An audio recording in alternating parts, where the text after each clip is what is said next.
I think every book reader, regardless if you read manga, novels, accommodation, just fan fiction, I think all of us can really relate to this prompt today.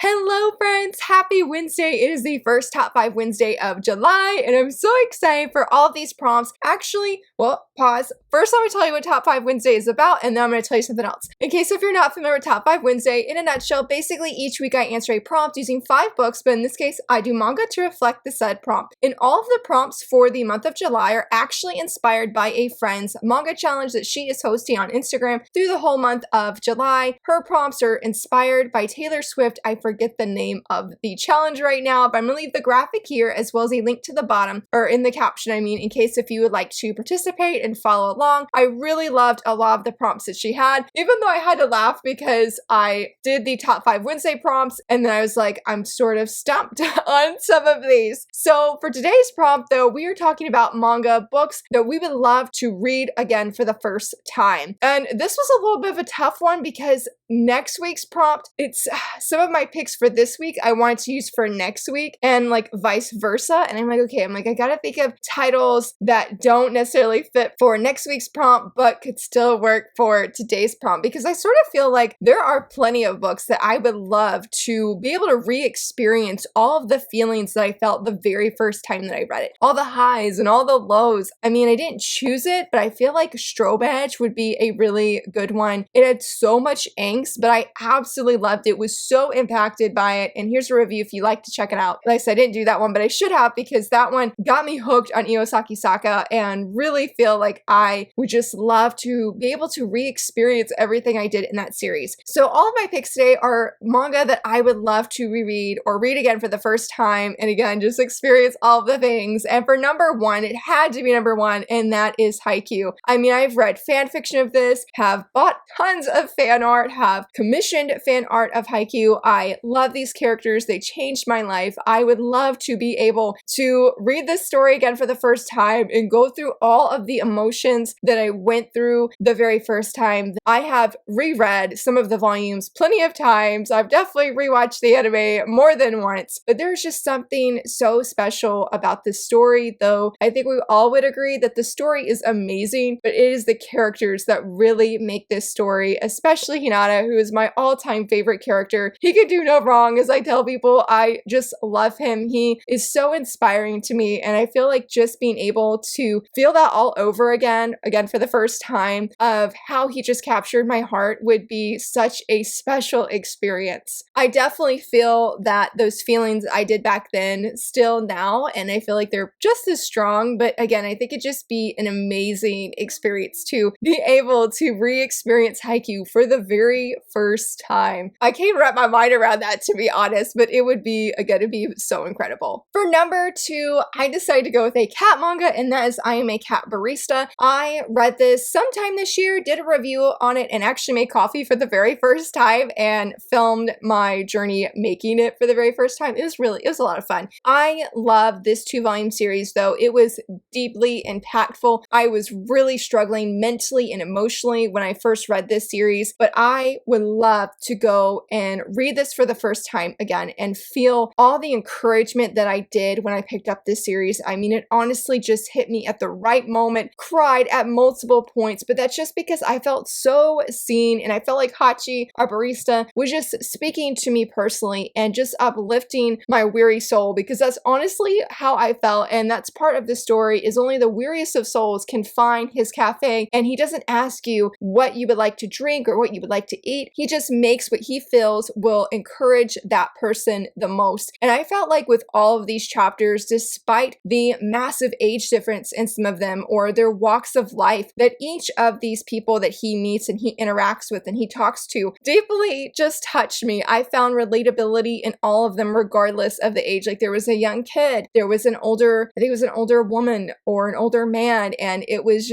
so beautiful. It is really one of these stories that I would highly recommend to any person that is feeling just really mentally weighed down and really needs some uplifting and encouraging words just poured into their heart, even if it's from a talking cat. I really really feel like there's just something for everybody in this story. I have been hesitant to come back and pick it up, but because I'm afraid, wonder if it's not as impactful as the first time that I read it. And I shouldn't feel that way, because I feel like even if you feel like you're in a good place or a better place, like for me personally, especially, like I'm not having those same struggles that when I read this, I still feel that it could deeply encourage me and impact me even where I am now. Like it would just be more confident boosting, I guess you would say. But I really feel like this is another series that would be so special to re-experience everything for the very first time. I loved it so much and highly, highly recommend this series, especially since it's only 2 volumes. Regardless if you like cats or not, I think it's one that any person can really enjoy, especially if you're looking for cat manga that's not overly humorous. It is very powerful, and again, just would love to read this for the first time again. For number 3, yes, this one was another one that stood out to me right away, and that is Fullmetal Alchemist. Thanks to you guys for voting for it, because last year I read it for the first time, did a review on it, and it was amazing. I have still wrestled with getting the rest of the 3-in-1s. I actually had almost the entire hardback series, and I ended up selling it, which some people might say that is the dumbest thing you could have done, Laura. But when I read this, I read it originally from my library. I read the 3-in-1s and the singles, and the hardback did not create that same feeling for me, especially with the nostalgia. Like, I'm like, this just is not the same reading experience, and I really wanted to capture all of those feelings. And that's why I'm featuring this manga today, because if I could read this for the first time again, I think it would just be so mind-blowing. I love these characters. I never expected to enjoy it as much as I did. I mean, I didn't think I would like dislike Fullmetal Alchemist, but I really went in blind, honestly. Vaguely familiar with Fullmetal Alchemist as a meme. I didn't know who the characters were. I didn't even know Edward's name, okay? I think it'd be fun, especially too. And I will say that I read this when my AC was out, so it would be nice to experience this series for the first time, but also having AC. But there really is something just so fun and just so great about Fullmetal Alchemist. I can see why this series is in like so many different people's top 10 shonen of all time. I really feel like it rightfully deserves that. It's a great starter shonen. There's so many elements and emotions with this series. I really went on an emotional roller coaster ride. The highs, the lows, fell in love with these characters, so I feel like this is a great one for this prompt. Eventually, I will get the rest of the series, especially since the next volume, or for the 3-in-1, has Scar on the cover. Like, yes, because I was just flipping through this volume this morning, because I don't think I have reread any of it since then, since last year when I did this review, and so I was like, the art is just so good, and again, the characters, it was just great. Just flipping through it this morning and just remind me like, hey, I need to reread it again. Even if I couldn't experience all of the feelings for the first time, if I had that opportunity, I definitely would take it. For sure, if I had the opportunity to reread something for the very first time, or read it for, I feel like I keep repeating myself, so I'm trying to figure out a better way to say it. But if I could read this manga for the first time all over again, hands down would do it. So for number 4, I am saying Kimi Todoke. I don't know how many times I've actually reread just random volumes, because I feel like this is such a great series that you can just pick up a volume and be sucked right into these characters' lives and their stories. I love them so much. Sawako and Kazehaya, one of the ultimate best shoujo couples. I do have a review up on this channel if you'd like to check it out. They are so amazing, such precious little beings, the whole cast of characters. This one definitely had some angst as well, but it always made, I feel like, the angst worth it, and the ending makes me cry every single time. It's like a happy sad cry, because really you go on this emotional, beautiful journey, especially with Sawako, and seeing her transform volume 1 to volume 30 is one of the most satisfying reading experiences I've ever had in my life. I love it. It has such a special place in my heart, and I'm so deeply thankful that TheMangaSloth and his wife, that they recommended this series to me, because if it hadn't been for them, I might have been super late on this hype train for this series. I even tried the anime finally with my husband, and it has just really brought this manga to life in such a beautiful way that I was hesitant could even be captured, because again, there's just something so special for this series. I love it so incredibly much. Cannot recommend it enough. And definitely, if I could read a manga for the first time again, I feel like Kimi Todoke would be one of those. I mean, I feel like after I read this series, I could not read anything for like 2 weeks, because I was just stuck on these characters characters like in that beautiful and satisfied way where you're like, I'm just not ready to move on. I mean, I feel that almost with every series I read, but I definitely feel like it was harder for me to quote unquote move on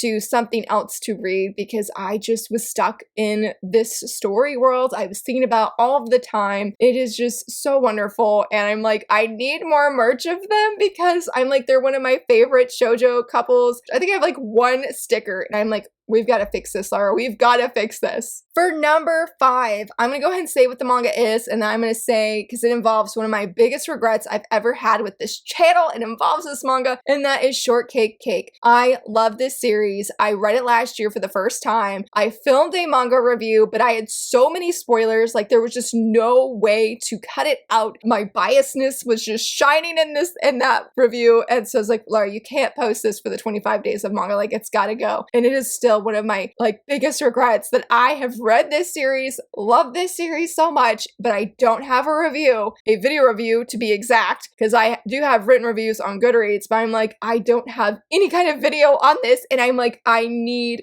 to fix it. This series would be amazing to read for the first time again because this is not your, I would say, your typical shoujo. Like, what is typical? But I guess I feel like when you start this, it's very light, it's very fluffy, it's very wholesome. It's just a very easygoing story. But as you get to like volume 5, you start to see layers to the characters, and it gets really, really emotional. And I never expected that this series would have the depth that it did. I feel like I was low-key warned, so to speak, but I don't think it really sank in. I was like, I love 10, I love the characters, everybody's so wholesome and precious little beings, and then you start seeing behind the scenes of what's happening in certain characters' lives, and it just pulls, yanks at your heartstrings. It just is not your typical fluffy shoujo manga like I expected. It gets really deep with great family themes, and I'm just like, I would love to go blind into the story again and read it for the first time and experience all of that, because it was a very rewarding experience as a reader where I just was having this fluffy time and then getting these deep themes where I would start crying. I mean, not necessarily because, I mean, it was sad, but it was just like, this is very healing and very moving. And I'm like, this is why I need a video review so I can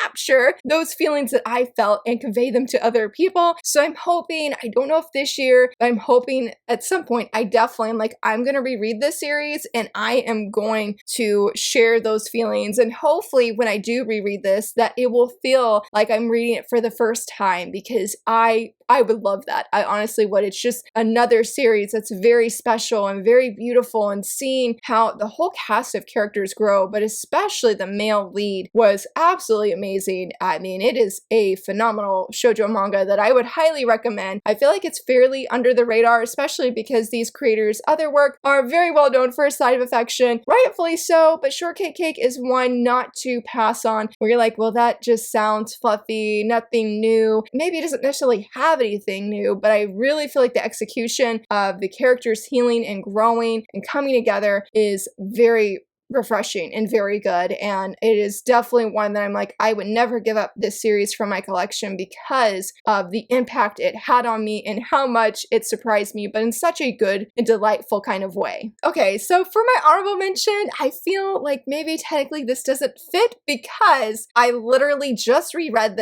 these 2 volumes this morning before this video for, I think it's the 7th time now. Okay, so I'm like, I don't know if that fits for the prompt, but that is Daily Report About My Witch Senpai. I love this series, and thankfully we are getting volume 3 eventually, or that's coming out in Japan. Hopefully 7 Seas is going to give it to us. I loved it. I especially adore volume 2 so much. Like I said, I mean, I just reread it this morning and it hit all of those feels that I felt the first time, especially not with this guy, not with our male lead, but with the man that we meet in this one who I just could not stand. And I'm like, this is why I love the second volume, because I feel like you get a lot of healing in the second volume and it's just very beautiful. That's not to say I dislike volume 1. I like it.